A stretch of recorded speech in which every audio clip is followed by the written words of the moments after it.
Souvenez-vous, le premier saut vertical correspond au second bloc qui rebondit contre le mur.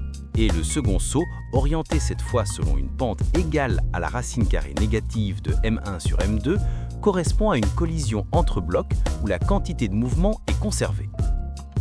Appelons θ l'angle entre cette ligne de quantité de mouvement et la ligne verticale. Et là, peut-être que vous le voyez déjà. Grâce au théorème de l'angle inscrit, la longueur d'arc comprise entre ces deux points du bas, mesurée en radians, sera exactement 2θ.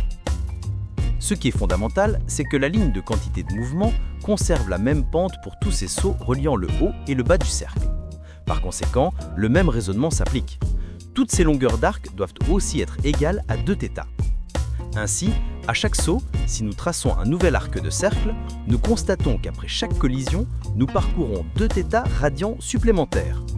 Nous nous arrêtons une fois atteinte la zone finale à droite, qui correspond, souvenez-vous, à la situation où les deux blocs se déplacent vers la droite, le plus petit avançant plus lentement. On peut aussi voir cela d'une autre manière. On s'arrête au moment où l'ajout d'un arc supplémentaire de 2θ se chevaucherait le précédent.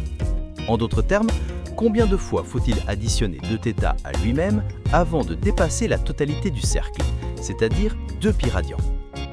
La réponse sera exactement le nombre de collisions entre nos blocs. Ou, formulé plus simplement, quel est le plus grand multiple entier de θ qui reste inférieur à π radians? Par exemple, si θ vaut 0,01 radian, alors le multiplié par 314 reste en dessous de π. Mais le multiplié par 315 franchirait ce seuil. La réponse serait donc 314.